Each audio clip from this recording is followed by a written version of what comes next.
Imagine करो, आप एक स्पेसशिप में हो, ब्लैक होल के पास। आपके सामने एक ब्लैक होल है। अब आपकी स्पेसशिप धीरे धीरे अंदर जाने की ट्राई करिए ब्लैक होल के। आइंस्टाइन ने कहा था कि कुछ नहीं होगा, तुम सिर्फ नॉर्मली धीरे से शांति से अंदर चले जाओगे। बट व्हाट इफ आप जैसे ही अंदर जाने की ट्राई करते हो, आपका स्पेसशिप और आप पूरे जल जाते हो। ये कोई साईफाई नहीं है, ये एक टेरिफाइंग थियरी है जैसे साइंटिस्ट ने अभी रिसेंटली ही डिस्कवर किया है कि क्या पता हो सकता है कि आप जब ब्लैक होल को एंटर करने जाओ तो आप पहले ही जल जाओ। मतलब आप आए थे स्पेस घूमने और अब राख बन चुके हो। All thanks to a terrifying theory called the firewall paradox. ये थियरी बोल्ड है, कंट्रोवर्शियल है और ये शायद उन सब चीज़ों को बदल देगी जो हमें आज तक पता थी ब्लैक होल्स और फिजिक्स के बारे में।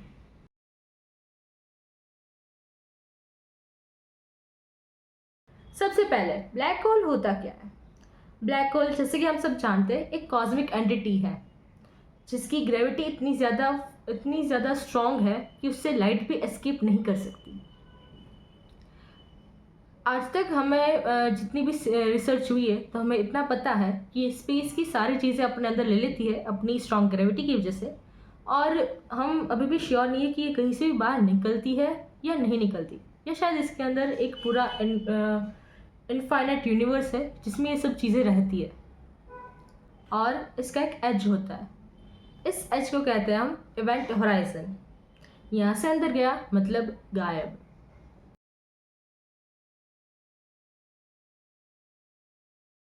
अब सीन ये हुआ कि कुछ साल पहले फिजिसिस्ट ने कहा कि कुछ तो गड़बड़ है, और फिर एक ऐसा पैराडॉक्स किया जिसने लिटरली साइंस की नींद उड़ा के रख दी। तीन चीज़ें एक साथ एग्जिस्ट नहीं कर सकती। आइंस्टाइन ने कहा था कि इवेंट होराइजन तो चिल होता है। क्वांटम लॉ कहता है कि इंफॉर्मेशन डिस्ट्रॉय नहीं हो सकती। जैसे कि हम सबको पता है energy can not be created not be destroyed. Information यानी कि एनर्जी। और क्वांटम एंटेंगलमेंट कहता है कि हमारे में तो मोनोगेमी होती है, हम तो एक के साथ ही बॉन्ड करेंगे। तो अगर इंफॉर्मेशन स्पेस में बाहर जा रही है तो या तो स्पेस टाइम स्मूथ नहीं है या फिर हम जल जाएंगे।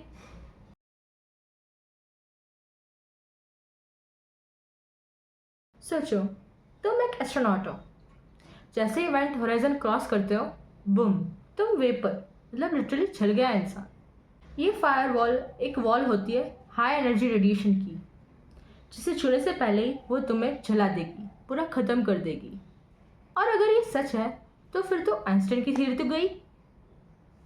अब रिसेंटली कुछ फिजिसिस्ट ने बोला है कि fire wall might be unavoidable, यानी कि हम उसे अवॉइड नहीं कर सकते। शायद हो सकता है कि फायर वॉल को हम अवॉइड ना कर सके, पर अभी ये सिर्फ एक थियोरेटिकल डिबेट है।